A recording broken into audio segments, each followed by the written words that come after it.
titulada Uso de antihelmínticos y resistencia antihelmíntica en rebaños caprinos, con la doctora María Gabriela Mancilla Montelongo. Ella es catedrática, investigadora CONACYT de la Facultad de Medicina Veterinaria y Zootecnia de la Universidad Autónoma de Yucatán, México. Doctora, muchísimas gracias por la compañía, por estar aquí, por regalarnos este tiempo y pues esta importante información. Te dejo la sala toda tuya para que puedas compartirnos tu charla. Muchas gracias. Gracias, Mónica. Pues buenas noches a todos. Gracias por estar aquí. Bueno, supongo que es de tarde porque estarán muy ocupados en las mañanas trabajando en sus granjas y en todas las actividades que tienen que hacer. Pero gracias por el esfuerzo, que además es fin de semana, ¿no? Muy bien, pues voy a seguir este trío de pláticas. Va a ser básicamente pues un continuo de información. Ya Pedro les habló, les describió a grandes rasgos todo lo que tiene que ver con la anatomía y el funcionamiento de los nemátodos, sus interacciones con los animales. Yo soy la química del grupo de investigación, así que yo me voy a dirigir hacia las drogas, hacia la parte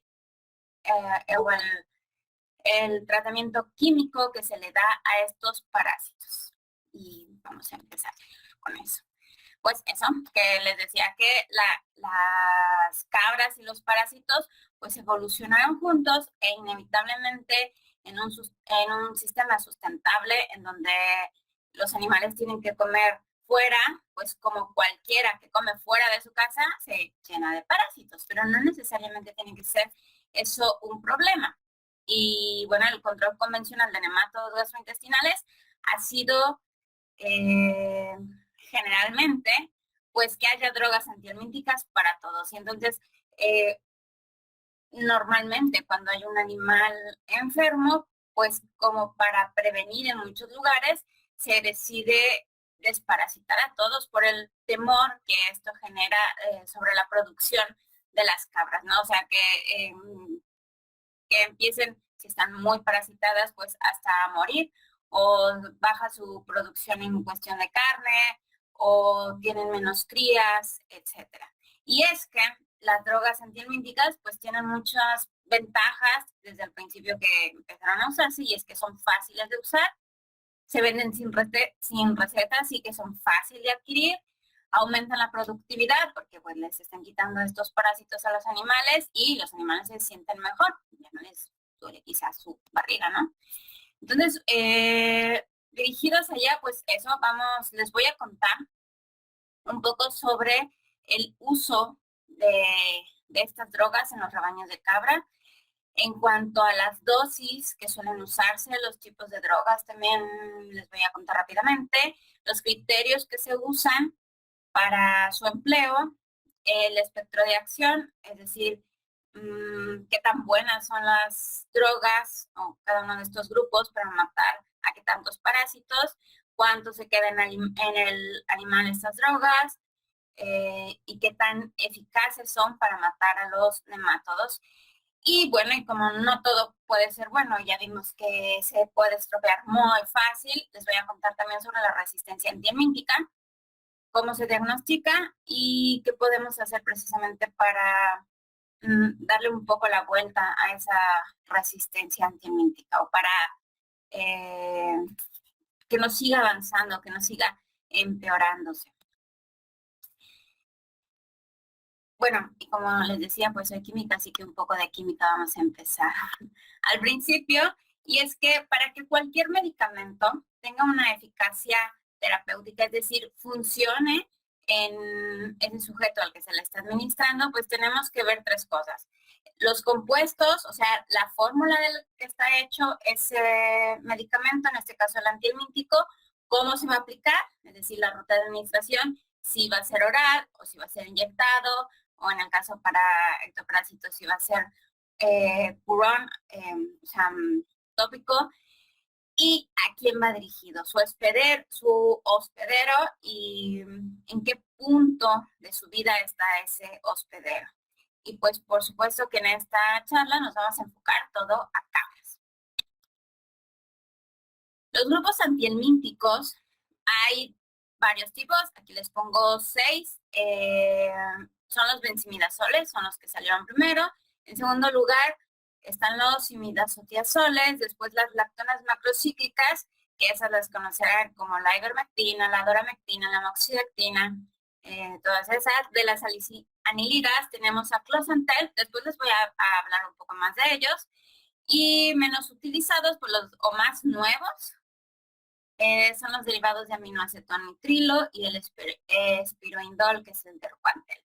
En esta gráfica es una gráfica de la dosis que de estos compuestos se tienen que aplicar a los animales. Y entonces vemos que de los primeros pues antihelmínticos que salieron, pues eran cantidades que eran en cientos de miligramos por kilogramo que había que aplicarse al animal.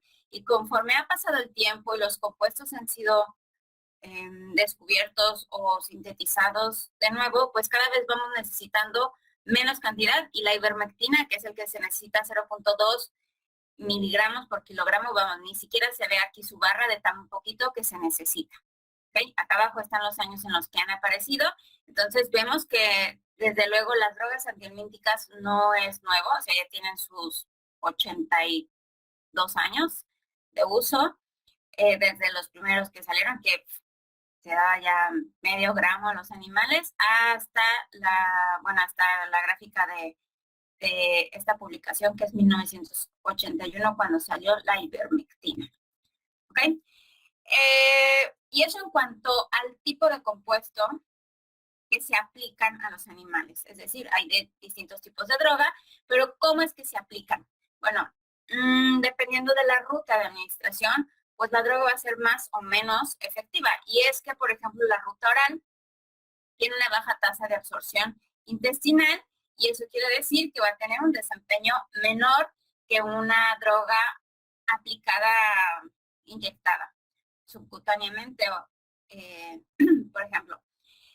Además, cuando se aplica ese antihelmíntico, pues hay que tener en consideración que parte va al suero en la sangre y parte va a la leche, pero va a haber casos como la eprinomectina que no va nada a la leche, es decir, que se queda todo en la sangre del hospedero para que haga su efecto. Y por otro lado tenemos la biodisponibilidad, que quiere decir, ok, sí, aplicamos esa droga, pero ¿qué tanto de eso que estamos aplicando es lo que se va a quedar en el hospedero funcional? Y en el subcutáneo, por ejemplo, va a tener una biodisponibilidad mucho mayor que si lo aplicamos por encima del animal, o sea, en purón, tópicamente. ¿Okay? Y, por ejemplo, igualmente para la eprinomectina, pues su biodisponibilidad es más grande comparado que con ovejas, por ejemplo. Entonces también vamos a tener el efecto precisamente del hospedero. Y es que los animales pues van a tener un metabolismo diferente. Y en comparando, por ejemplo, borregos contra cabras, la biodisponibilidad es menor para levamisol y benzimidazoles en las cabras. Es decir, hay que ponerles más de estas dos drogas a las cabras para que tengan el mismo efecto que en los borregos. ¿Por qué? Porque su metabolismo es mucho más rápido, entonces lo van a expulsar de su cuerpo, lo van a metabolizar de una forma mucho más rápida que un borrego. Y aquí, por ejemplo, les pongo las comparaciones de la ivermectina, que se puede administrar de forma subcutánea a bovinos, ovinos y cabras en la misma dosis, 0.2 miligramos por kilogramo. Y con esta dosis vemos que en los bovinos, bueno, vamos a ver una cantidad mucho más grande en el suero, en la sangre. En segundo lugar a los ovinos, y en las cabras por día, pues nada más que encontramos 50 nanogramos, que es muy, muy, muy poco en comparación con los ovinos.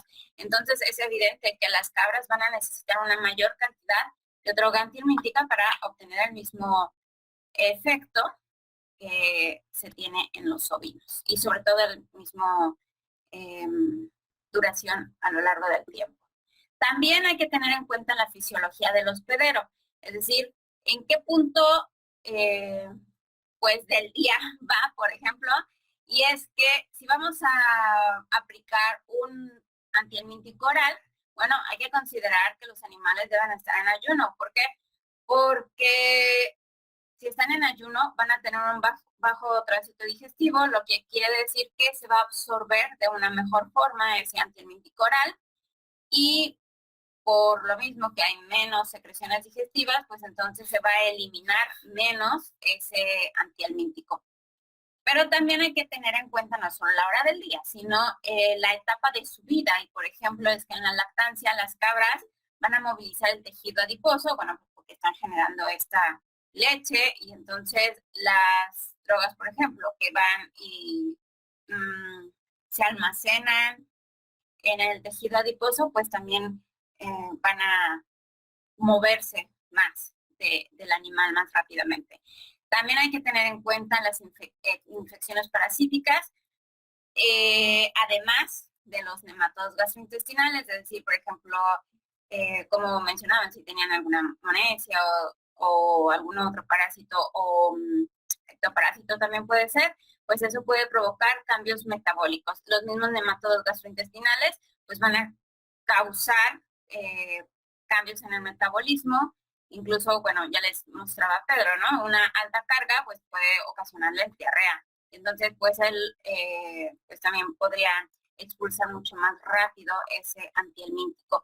Y por supuesto que también la condición corporal tiene que ver. Un animal más flaco, pues va a aprovechar menos porque tiene menos tejido adiposo y no va a tener dónde almacenarse ese antihelmíntico para que haga su función más tiempo.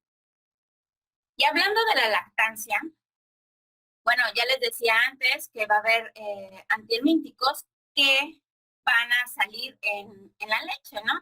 Y entonces vamos a hablar de los tiempos de retiro, que seguramente todos los productores... así. Que los productores están familiarizados con esta parte, ¿no? Y es que no podemos comer un animal a lo mejor que se acaba de ser desparasitado con un benzimidazol, hay que esperar unas 2 semanas, o con un mebendazol hay que esperar una semana, o incluso con las lactonas macrocíclicas, pues hasta 3 semanas. Y si tienen closantel hay que esperar un mes para comérselo, porque si no, sale allá en la carne. Y en cuestión para el levamisol una semana. Y en cuestión para la leche, bueno, si esos animales son productores de leche, pues también habrá que esperar unos cuantos días después de que se haya aplicado el antihelmíntico, y para algunos de los desparasitantes ni siquiera está permitido para los animales productores de leche, como por ejemplo el albendazol, el mebendazol y la ivermectina y la moxidectina, ¿ok? Pero, como les decía, la ivermectina, pues directamente no se va a la leche. Y esa podremos no comerlo en 3 semanas, pero sí que se puede tomar la leche de ese animal inmediatamente. Y para closantel, bueno, habría que esperar 40 días, que dices, bueno, es totalmente impráctico esperar pues 1 mes y medio, ¿no?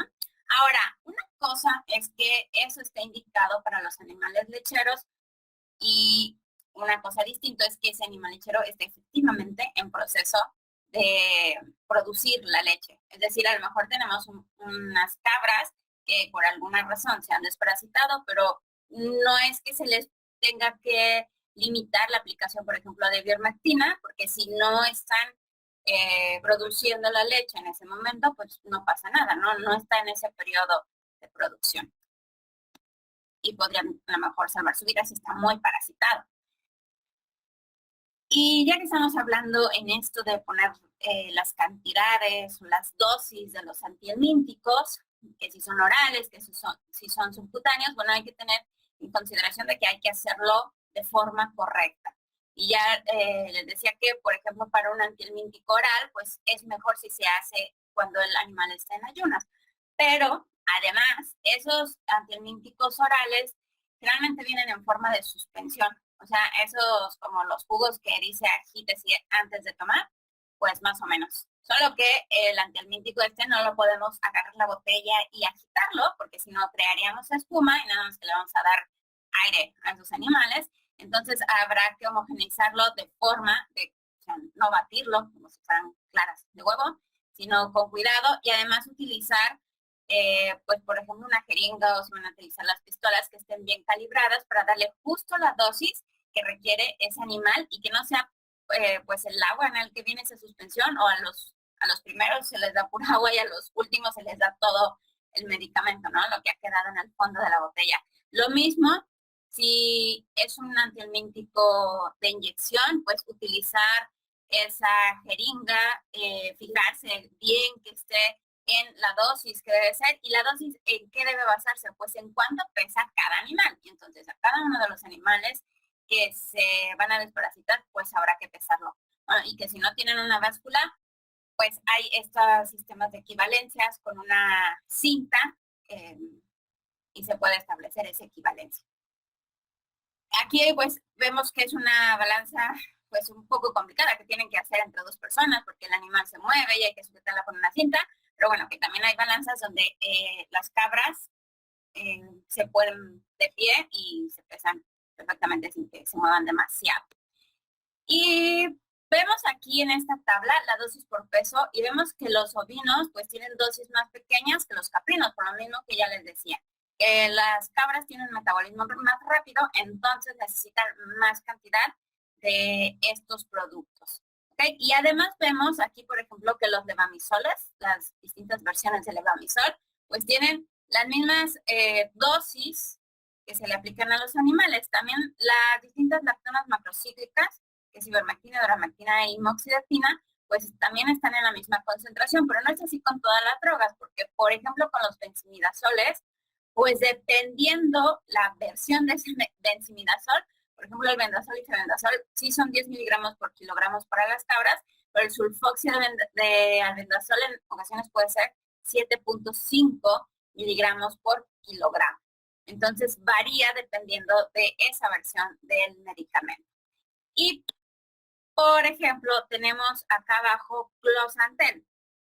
¿Y por qué lo recalco? Porque si fijan, bueno, también praziquantel especifica que sea subcutáneo o que sea oral. Aquí la de closantel que nos han puesto es la de oral. Si ven la O de una tipografía diferente es porque se lo he puesto, porque es importante aclarar que esta es una dosis oral. Si le aplican esta dosis inyectada al animal de forma subcutánea, solo debe ser la mitad, 5 miligramos por kilogramo, el animal puede intoxicarse.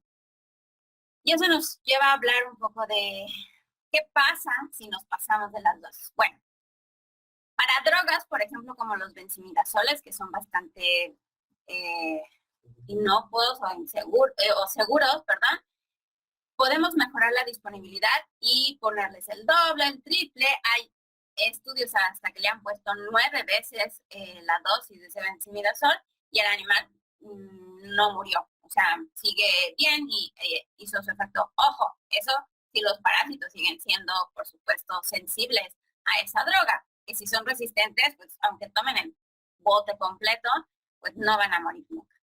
¿Ok? Y por supuesto que teniendo en cuenta el ayuno que les decía. ¿Ok? Pero eso para los benzimidazoles. Pero para el caso del closantel, lo que les decía, o sea, una dosis doble puede darle signos de intoxicación, como esta cabra que tiene como que sus músculos se tensan y se abren sus patas y empieza como a tambalearse un poco, a temblar. Y bueno, y ya no les digo, si le ponemos hasta 4 veces la dosis, pues directamente muere. ¿Ok?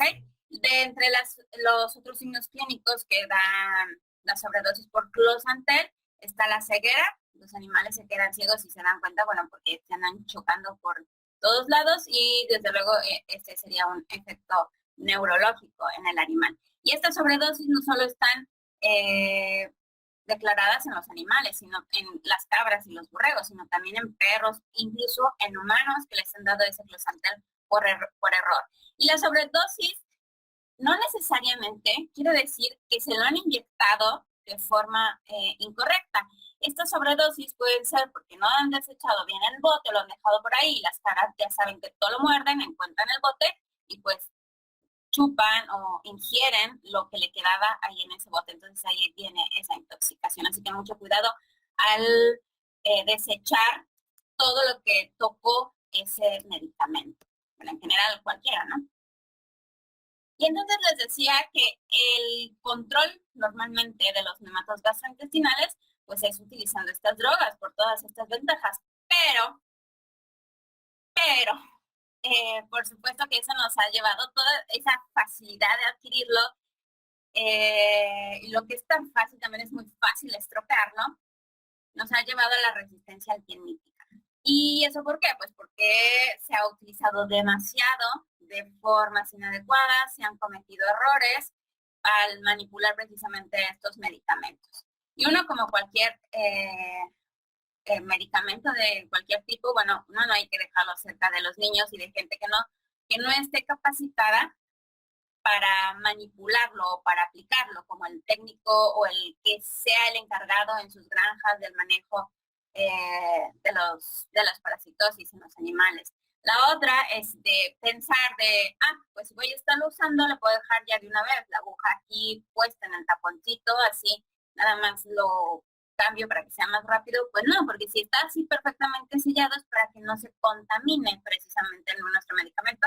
Y aquí pues ya le entró el oxígeno y ya se ha oxidado lo de acá y probablemente ya no sea, bueno, este no se ve porque está blanco, pero ya no sea pues el medicamento adecuado. Y otros que son transparentes, no porque, bueno, estos que son opacos generalmente no debe de darles el sol, por eso son opacos, pero aunque sean transparentes tampoco les debe dar todo el sol y sacar las dosis así, si ven, entonces súper brillante esta foto, porque, bueno, lo hicimos a propósito, que le diera todo el sol. Además de los que son transparentes, algunos, por ejemplo, como el levamisol, viene adicionado con vitaminas. Bueno, por supuesto que si tiene vitaminas a las bacterias, a los hongos les encanta que tengan nutrientes los medicamentos, entonces a veces hasta pueden ver los hongos allá flotando, entonces obviamente eso ya puede resultar tóxico para los animales también. Entonces, vitaminas y sol, los hongos crecen divinamente. Y esta resistencia antihelmíntica es muy fácil y muy rápido que surja. Y aquí les pongo una línea del tiempo. Arriba está de cuándo se aprobaron las drogas, o sea, para que se utilizaran comercialmente. Y, por ejemplo, los benzimidinosoles salieron en 1961 y para el 64 ya estaba la resistencia. O sea, 3 años, no nos dura nada. El levamisol salió en 1970, ese duró un poquito más. Y para el 79 ya había resistencia. La ivermectina también 7 años tardó. Pero ahora de los más nuevos, 5 años, como el Manopantel, de 2008 a 2013 en 5 años. O sea, como que no hemos aprendido de los errores del pasado y hemos ido estropeando pues los medicamentos nuevos que han salido. Entonces hay que cuidarlos. Y es que el control moderno o cómo es que se hizo toda esa campaña para el uso de estos medicamentos como mágicos que controlaban los parásitos y generaban alimentos, animales más productivos, pues era porque se llevaban a cabo esas prácticas que ahora lo sabemos son incorrectas. Y es que de todas las granjas en las que se utilizan estos tipos de medicamentos, pues el 97% de esas granjas no pesan los animales. Es decir, le voy a poner 5 mililitros a cada uno y así controla los animales. No, porque a lo mejor para algunos, pues sí le tocaban 5 mililitros de ese medicamento, pero para otros lo están subdosificando y entonces generan esa resistencia. O, bueno, a lo mejor saben la dosis que hay que poner, pero dicen, uy, como que mi cabra pesa más o menos 40 y resulta que su hueso era más pesado y pesaba más cantidad. Entonces, el cálculo visual del peso tampoco. También la frecuencia, que se usa muchísimo. En algunos lados se utiliza cada 2 o 3 meses y eso significa cada 4 o 6 veces, digo, entre 4 y 6 veces al año, o en algunos sitios más, todos los meses, drogas para todo, o en otros exageradamente cada 2 semanas, como para que no le falte el antihelmíntico en el cuerpo. Y ahorita vamos a ver esto del tiempo. Y lo otro es que pueden utilizar más de un producto para desparasitar, y es que esta, pues fijan, es una típica mesa de cocina, donde como son fáciles de conseguir y no les piden receta, pues los tengo todos allá con su Coca-Cola y todo, pero como que me voy a preparar y los voy a comprar todos y así a lo mejor van a estar más protegidos. Pues no, hay que decidir y elegir el tratamiento, pero con un criterio sustentable. ¿Y a qué se refiere eso de sustentable? Bueno, a lo mejor relacionamos la sustentabilidad con que sea orgánico, con que no tenga drogas, no necesariamente, o sea, por un lado sí, pero también podemos seguir utilizando drogas como solo quien lo necesita. Aunque de eso les va a seguir hablando después el doctor Felipe, pero un poco les voy a empezar a hablar yo. Y para elegir precisamente, o para empezar a pensar qué droga voy a escoger para mis animales, pues primero hay que pensar en el espectro. Y el espectro, aquí con esta Diana quise representar, o sea, qué tanto voy a abarcar o qué tan reducido es mi objetivo de ese medicamento. Y es que los antiemíticos de amplio espectro podemos tener las lactonas macrocíclicas que no solo van a eliminar a todas las especies de nemátodos, sino también le van a dar a los ectoparásitos como las garrapatas, y justo estas son de las que se ponen burón. ¿Y por qué? Porque las garrapatas pues están allá afuera y luego los animales pues tienen que aprovechar eso que se empiezan a acicalar entre ellos y a lamer y lo distribuyen en todos, ¿no? Entonces sí que es de súper amplio espectro las lactonas macrocíclicas como la ivermectina y compañía. O también de amplio espectro, pero si solo queremos eliminar a los nematodos gastrointestinales, bueno, tenemos al levamisol y tenemos al benzimidazol, que incluso va a eliminar a las monesias, el benzimidazol. Por supuesto, si todavía no son resistentes. Y en caso contrario, tenemos el espectro reducido, o sea, si queremos solo eliminar a los nematodos gastrointestinales sin afectar a los ectoparásitos o porque son susceptibles, porque estoy utilizando otro método, no sé, como los hongos entomopatógenos, pues entonces ahí no utilizamos las lactonas, porque entonces vamos a estropear a lo mejor susceptibilidad al tratar de reducir la población de nematodos. ¿Okay? Un caso especial es el closantel, porque se describe que es de amplio espectro porque elimina distintos tipos de parásitos, es decir, elimina el Hemoncus, que es un nemátodo, la fasciola, que está allá en el hígado, la mosca, esta que se mete en su nariz de los animales, pero, o sea, es de amplio espectro porque le da varios tipos de parásitos, pero de espectro reducido, si solo estamos hablando de que queremos controlar los nematodos, pues este solo va a matar a Hemoncus contortus. Y si los animales de su granja no tienen Hemoncus contortus o mayoritariamente tienen Trichostronchylus o Esophagostomus o Nematodirus, pues obviamente no les sirve de nada el closantel, que además puede ser muy tóxico. Entonces, o sea, amplio o reducido espectro dependiendo de lo que estemos hablando. Y en cuestión de estas drogas de amplio espectro, bueno, también hay que considerar que unas de ellas, si se fijan, tenemos las lactonas, el levamisol y el benzimidazol. Entonces, los benzimidazoles y el levamisol son de corta duración. ¿Qué quiere decir? Que eso hace efecto el día que les ponemos el tratamiento. ¿Okay? Y en lo que tarda de hacer completamente su efecto, unos 5 días o así, es lo que dura. Es decir, si el lunes le ponen estos tratamientos a los animales y ellos para el jueves ya están comiendo otra vez en el pastoreo, pues se les van a pegar los nuevos que vengan.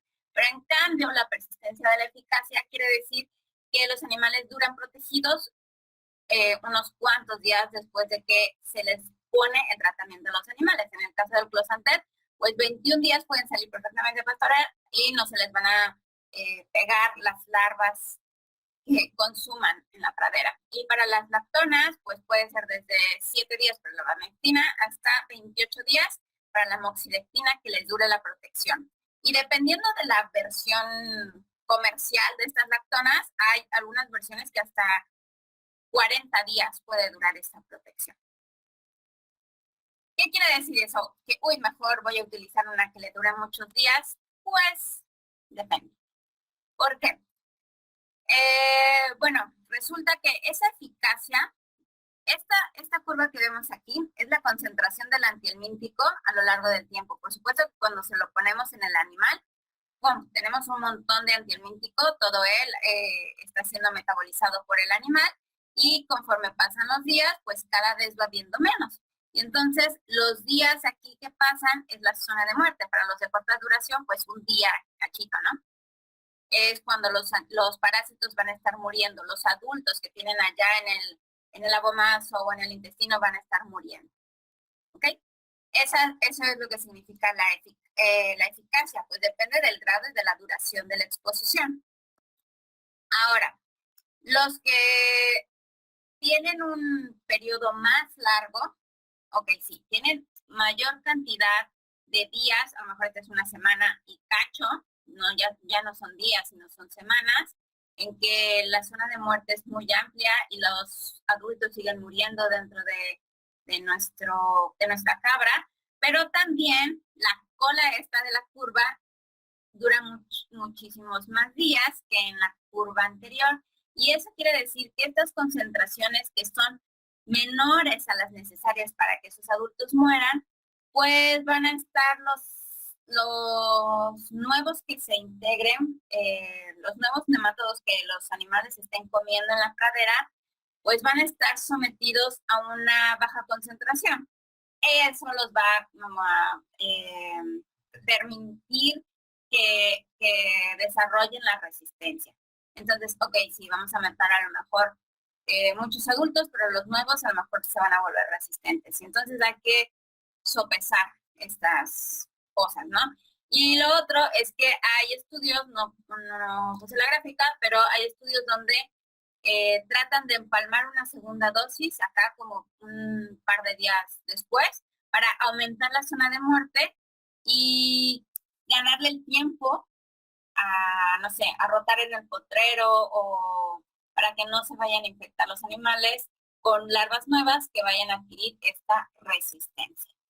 ¿Ok? Y entonces, ¿cuándo queremos sí lo anterior? Es decir, que dure mucho esa eficacia y cuándo no. ¿Cuándo sí conviene? Pues conviene cuando se va a hacer un sistema de desparasitación selectiva dirigida. De esto les va a hablar el doctor Felipe seguramente. Y también, pues, por ejemplo, cuando van a ir a una feria, cuando van a mover a sus animales y van a andar en una pradera o en un terreno que no conocen, qué tan contaminado puede estar, bueno, ahí también es adecuado que le pongan este tipo de desparasitante. ¿Cuándo no conviene? Por supuesto que cuando los animales y no están utilizando primametina, cuando son productores de leche, o en un sistema donde desparasitan a todos, por ejemplo, todas las que acaban de parir, pues ahí no conviene, y sobre todo en época de secas, por lo que ya les contaba Pedro. Regresando a la decisión y elección del tratamiento pensado con criterio al que vamos a utilizar, por supuesto, como cualquier otra enfermedad, la prevención sería lo ideal. Y entonces, para prevenir esas infecciones o esa aparición de resistencia antihelmíntica, pues habría que saber la historia de los nuevos animales que entran en la granja y con qué se les trató para saber, pues más que del animal, de los parásitos que trae consigo, la historia de sus parásitos. Hay que, por supuesto, desparasitar a los nuevos, que si le van a pegar los parásitos sean los nuestros de la granja y no también estemos comprando parásitos de otro lado. Y hay que poner en confinamiento, darle una cuarentena, por lo menos de unas 30 horas a ese animal nuevo. Y por supuesto que confirmar que ya no tiene parásitos antes de que lo juntemos con los nuevos. Y aunque estos son borregos, pero me encanta esta foto porque son súper xenofóbicas las borregas de la facultad. Porque esta borrega es nueva y vean las otras como la ven con cara de no se junten con la nueva. Pues así debería ser un poco. Una de las formas en la que al principio se sugería que se utilizaran para no crear esa resistencia era rotar las distintas familias de antihelmínticos y entonces en un año utilizar una droga como un benzimidazol, el siguiente año utilizar el levamisol, el que sigue una mezcla de los dos y al que sigue una lactona. Pero ¿qué pasa? Que nos damos cuenta que ahora ya se generó resistencia a benzimidazol. Bueno, pues entonces ahora hay que empezar con el levamisol, o sea, hay que recorrer, ¿no? Si se fijan, desapareció el amarillo, pues nada más recorremos y volvemos a repetir. Y entonces resulta que ahora el levamisol también es resistente. Pues lo mismo, pero ahora quitamos al rosa, que es el levamisol, o al rojo, no sé qué color sea. Y después vemos que ya hay resistencia, por ejemplo, a benzimidazol y al levamisol.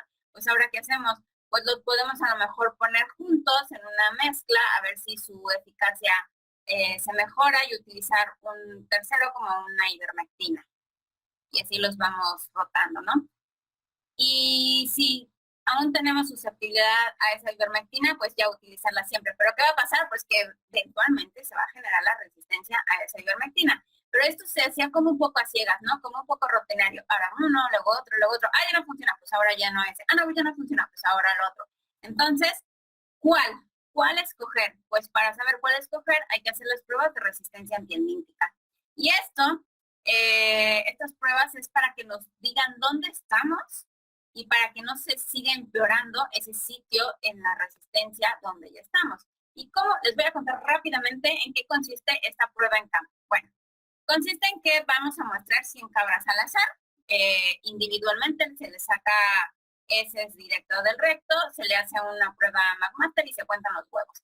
Después se generan grupos, porque los animales van a tener cargas, pues, desiguales, ¿no? Entonces, pues que todos los grupos, que 4 grupos, si vamos a evaluar las 3 drogas, que haya 4 grupos que tengan más o menos cargas homogéneas, es decir, que tengan un animal con bajas cargas, uno con medianas y uno con altas. Por supuesto que vamos a mostrar 100 cabras porque muy seguramente de esas 100 cabras, 60 no van a tener huevos. Entonces, pues necesitamos al menos 40 si queremos tener 4 grupos de 10 animales cada uno. Okay. Ya que tenemos esos 40 cabras identificadas, pues a un grupo no le ponemos nada, a otro grupo le ponemos el benzimidazol, a otras 10 cabras les ponemos levamisol y a otras 10 les ponemos ivermectina. Dejamos que pasen los 15 días, porque la ivermectina hasta los 15 días hace su efecto, o sea, sigue haciendo su efecto, y volvemos a hacer otro muestreo a esas 40 cabras y vemos qué tanto se redujo del muestreo 1. Y además a cada uno de esos grupos se le va a poner un coprocultivo. ¿Eso para qué? Para luego recuperar las larvas. ¿Y qué vamos a sacar de esa prueba? Bueno, vamos a determinar qué tanto se redujo la cantidad de parásitos, de huevos, que refleja la cantidad de parásitos con cada droga antihelmíntica. Vamos a identificar los géneros de los nematodos que están allá, es decir, si son Haemonchus, si son Trigotránquilos, si son Esophagus tamum, y además con esto vamos a poder dar una recomendación adecuada, porque de nada sirve que hagamos el estudio y no se lo comuniquemos al productor. Entonces, pues hay que decirle, mira, pues la ivermectina en tu rancho ya no sirve. Y acá vemos que en ese rancho no hubo suficientes animales para que utilizáramos las 3 drogas, pero benzimidazol y levamisol se pueden hacer su diagnóstico en el laboratorio también, en una prueba in vitro, y entonces se puede con eso saber si, por ejemplo, en este caso también fue resistente al benzimidazol, pero susceptible al levamisol. ¿Qué quiere decir? Que le vamos a decir al productor, mira, o sea, ivermectina y benzimidazol como si fuera agua, no sirve para absolutamente nada, pero puedes utilizar el levamisol para tu nuevo manejo en tu granja. Y esto es nada más el nombre con el que se diagnostica la resistencia in vitro, es decir, si no hay suficientes animales como para tener 40 con suficiente carga de huevos, que no pasa nada, lo podemos hacer también en el laboratorio, con huevos para benzimidazol y con larvas para levamisol e ivermectina. Igual unas 2 semanas pueden tener el resultado de esta prueba. ¿Qué se puede obtener? Bueno, con esos resultados del diagnóstico en campo, podríamos obtener estos resultados, que se generaron un 80 y tantos % de reducción para las 3 drogas. Eso estrictamente quiere decir, es un diagnóstico de resistencia, quiere decir que ninguno de esas tres es efectivo ya del todo. ¿Ok? Además, podemos decir con los copropulsivos, por ejemplo, que con el levamisol mayoritariamente tenemos tricostranchilus, que con benzimidazol se mueren todos los tricostranchilus, pero tenemos benzimidazol, y con ivermectina pues se quedan 3/4 partes y un 25% de tricostranchilus. ¿Qué quiere decir? Que a lo mejor si hacemos una combinación podríamos matar, o sea, con benzimidazol matar a los tricostranchilus y con levamisol matar a los hemoncus. ¿Ok? Y entonces hay una segunda fase en la que se van a muestrar igual a los animales, pero ahora se van a probar esas mezclas posibles de benzimidazol con levamisol y de levamisol con ivermectina para mejorar o para ver si hay una mejora en la prueba de reducción, y se hace exactamente lo mismo. Se ven los resultados y vemos que con esas nuevas mezclas, con esos nuevos tratamientos, pues sí que hay una reducción prácticamente del 100% para los dos casos, y son susceptibles a la mezcla, o sea, aplicárselos al mismo tiempo. ¿Okay? Y acá vemos que los muy poquitos que quedaron con la mezcla levamisol y ivermectina, pues son tricostranchilus siempre, pero para la mezcla benzimidazol-levamisol, pues algunos sobrevivió tricostranchilus, pero estaba medio muerto, por eso se le ponen más, nada más, que estaba por ahí. Pero, por supuesto que no siempre funciona, porque a veces puede ser que nuestra población de nematodos ya esté siendo tan resistente que ni mezclados nos da para obtener un buen resultado, o sea, un resultado así de por encima del 95%. Un resultado por encima del 95% de eficacia es el que se considera susceptible. O sea, este es resistente, es bueno, la mezcla de bamisol y ivermectina, ese de 92 también es bueno, pero pues no es susceptible del todo. Y entonces, ¿qué preferiríamos? La pregunta del millón.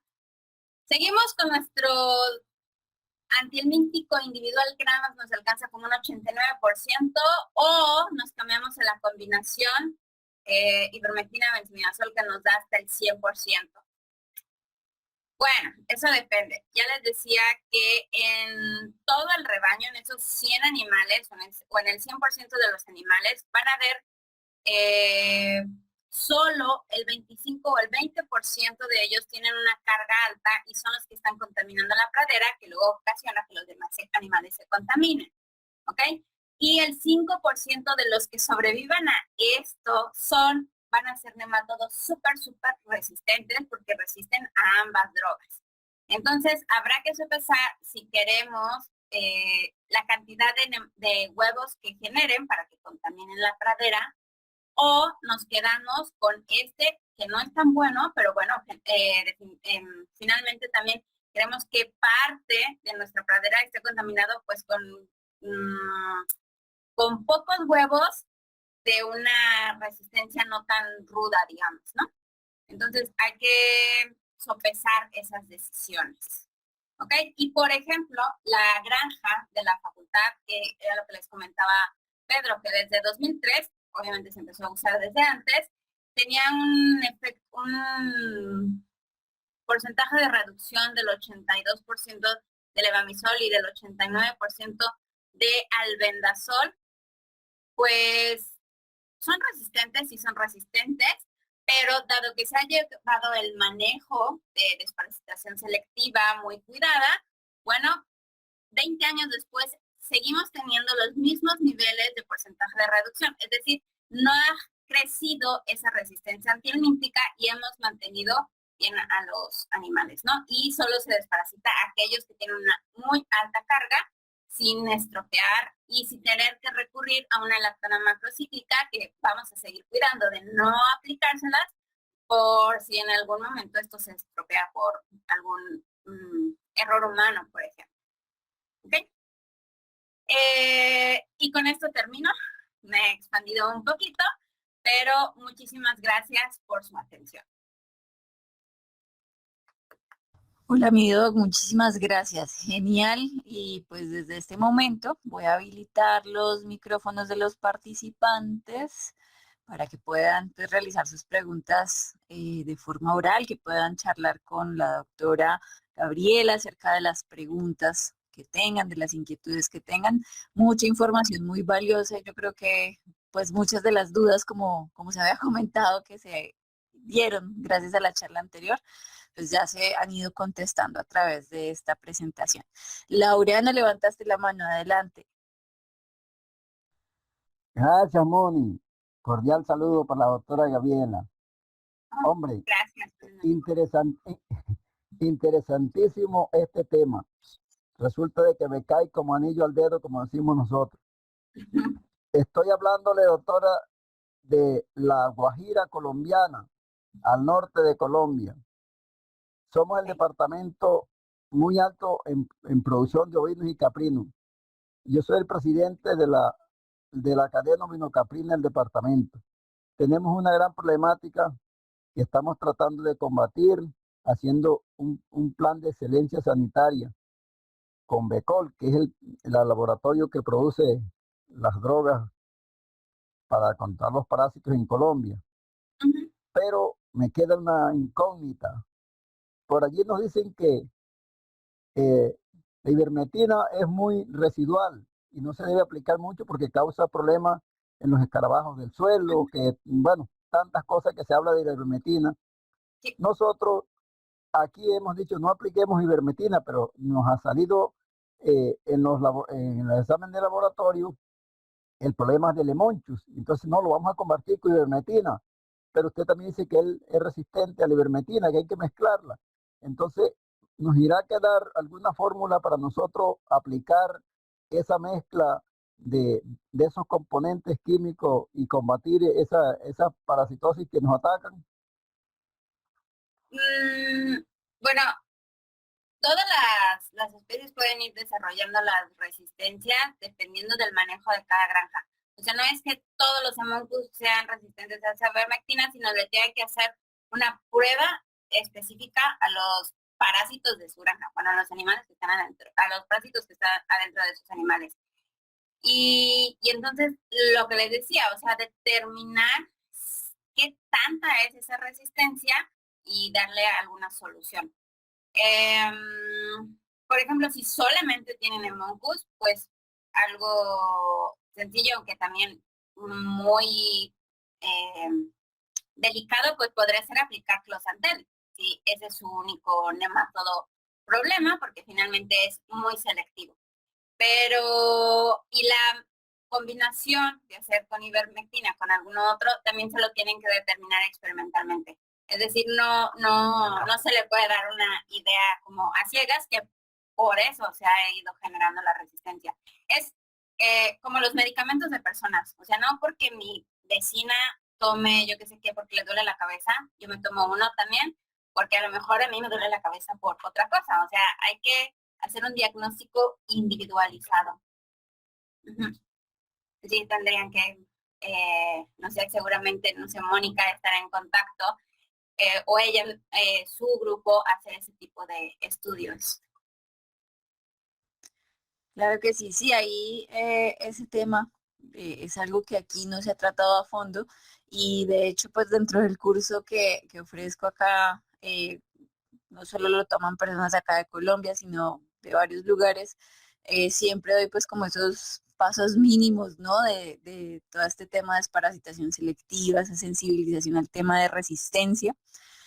Pero no es algo que fuertemente se esté investigando como si ustedes, y por eso pues de hecho quería dedicar un día completo a este tema porque es algo que recurrentemente en grupos de WhatsApp, de Facebook vemos y vemos recomendaciones así de ese tipo de mezcla esto con esto o lo que nos estaba comentando por ejemplo Delfor hace un rato, bueno, he visto o dicen que hay que rotar las familias de desparasitantes para poder lograr un efecto y pues seguimos, como dices tú, alimentando este problema de resistencia antihelmíntica, que pues es algo que no solamente ustedes tienen allá, pues ustedes que ya lo han investigado a fondo y han encontrado, les he comentado en los cursos, recuerdo mucho con el doctor Felipe Granjas, resistentes hasta 4 familias, que prácticamente ya no puedes aplicar nada. Entonces les comento siempre ese tipo de experiencias para que haya como esa sensibilización y mucho más cuidado, ¿no? Tener unos criterios, que es lo que ya va a venir a contarnos un poco, yo sé que el doctor Felipe, para poder decidir cómo voy a hacer ese programa de desparasitación, que no es nomás agarrar a todo el rebaño y empezar a aplicar desparasitantes.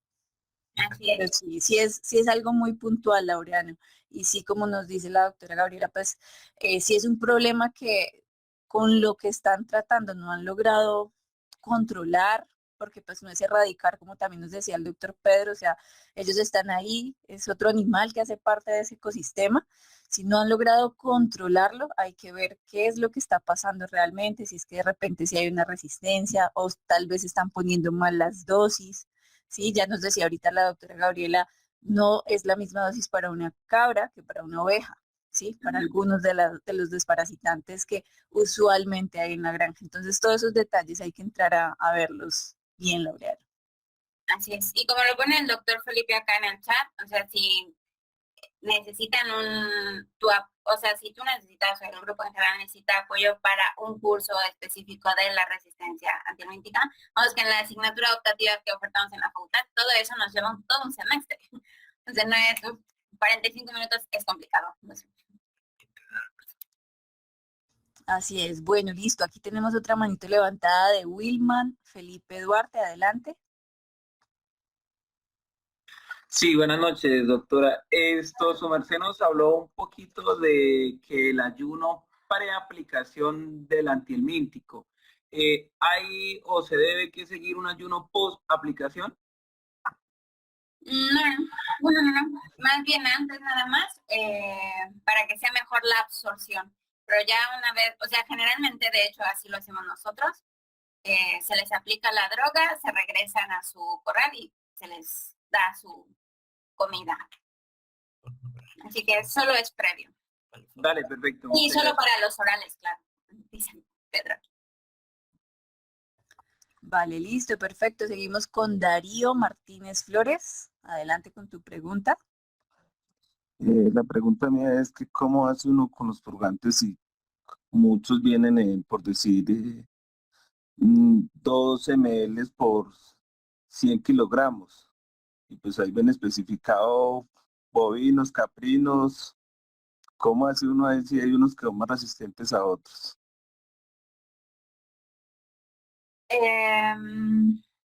Creo que te estás refiriendo a la recomendación que hace la casa comercial, ¿no? Más que Sí, a la señora, eso, posteridad. sí, sí. Ujú. Ese es uno de los problemas que hay, ¿no? Que una cosa es lo que dice la caja y otra cosa es lo que ya nos mostró aquí la doctora, que ya le permitió la intervención. Sí, exacto. Y nos hemos enfrentado a eso porque generalmente hasta con dibujito lo ponen ovinos y caprinos y le dan la misma a los dos y luego echan la culpa a las cabras, que son las que generan la resistencia. Hombre, las cabras no, sino a veces son pues precisamente las casas comerciales por esa confusión. Y no solo eso, porque por ejemplo acá quienes están encargados de el seguimiento de los medicamentos es Senacica, que es la secretaría que hace eso, y he visto las tablas que dice NA de que no se ha estudiado en esa especie, y la cabra sí, la tabla de la cabra llena de NA, porque solo estudian a los borregos, pero bueno, pero que las dosis también se los podemos incorporar acá, como dice el doctor Felipe, y bueno, y va a estar acá la presentación esta que les acabo de compartir, y ahí están las tablas. Y ahora en cuanto a la conversión, pues podemos incluir un calculito ahí para saber cuánto equivale de los mililitros. Así es, Darío. Para eso es muy importante lo que la doctora Gabriela nos decía en su charla y es que hay que pesar. O sea, por eso es que nos dice la presentación traía esa indicación de X cantidad, algún número de miligramos por kilogramo de peso. ¿Qué quiere decir eso? ¿Cuántos miligramos del desparasitante, del compuesto activo del desparasitante necesitas por cada kilo de peso del animal? Por lo cual es obligatorio hacer el pesaje, ¿sí? Y es obligatorio hacer un cálculo para poder definir cuánto le debes dar a cada animal. Por eso no es que yo agarre y pese a un animal y diga, bueno, mis cabras pesan 50 kilos. No, de repente hay una que pesa más, hay una que pesa menos y hay que pesarla a cada una o a cada una de las que vaya a ser tratadas, que ya pues vamos a ver esa parte de que no todas van a ser tratadas necesariamente. Ujú. Listo, bueno, vamos con la siguiente pregunta. Diógenes Paz, adelante. Bueno, más que pregunta, doctora, felicitar a todos los expositores. La verdad que es un mundo de conocimiento que estamos adquiriendo a través de ustedes. Nosotros en Panamá, específicamente, pues en la provincia de Santos, el Arco Seco, en el área muy caliente, se está trabajando mucho con cabras y ovejas. A través del Ministerio de Desarrollo Agropecuario, nosotros como técnicos a veces cometíamos errores, hacíamos ensayos sin tener un documento científico. Gracias a Dios, ahorita estamos haciendo trabajo con las universidades y lo primero que hacemos es pesar los animales, llevarles un control. Luego de eso hacemos el FAMACHA, que nos ha ayudado mucho, y dependiendo del factor que nos da el FAMACHA, el número de 3 en adelante, entonces hacemos los exámenes de coprología, en donde los resultados nos están dando específicamente qué tipo de parásitos hay en abundancia. Entonces ahí comenzamos a hacer un verdadero tratamiento como más científico, y gracias a Dios nos ha dado muy buen resultado. Y bueno, con estas intervenciones de ustedes estamos adquiriendo más conocimiento para llevarle esos resultados a nuestros productores que lo necesitan. Felicidades a todos. Gracias. Y sí, justo de eso va a hablar ahorita el doctor Felipe. Aquí dentro de la plataforma no hay más manitos levantadas. Última opción de levantar una mano a la una, a las dos. Aquí está Germán Buitrago y cerramos ya con la intervención de Germán. En el chat pues también don Gabriela, ya el doctor Felipe he visto que ha estado contestando bastantes de las intervenciones, pero pues ahí les encargo si hay algo que de pronto haya que agregar, porque pues la idea es aclarar mucho de este tema que de verdad que es un dolor de cabeza para muchos productores. Entonces pues les recomiendo mucho. Adelante Germán con tu pregunta. Activa el micrófono que lo tienes apagado. Ay, güey, ya. Buenas noches. Bueno, doctora Mónica, como dice usted, es un problema grandísimo en los ovinos. Yo he tenido varias experiencias, se me han muerto muchos animales. Bueno, quería hacerle una pregunta concreta. Si un animal, un ovino, está recién parida,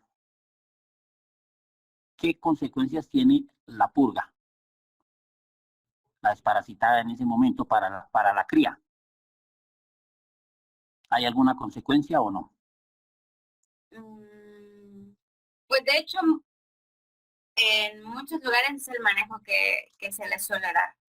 Y precisamente, o sea, justamente se aprovecha ese periodo, aunque generalmente se lo dan antes para que luego la leche ya no tenga, como les mencionaba, hay unos cuantos días en los que se debe evitar tomar la leche precisamente, entonces se les suele dar a lo mejor la dosis antes de que nazca, pues para que no esté recibiendo la cría esa dosis de antihelmíntico. Pero no lo sé. Bueno, soy veterinaria. Seguramente ahorita Felipe va a comentar al respecto.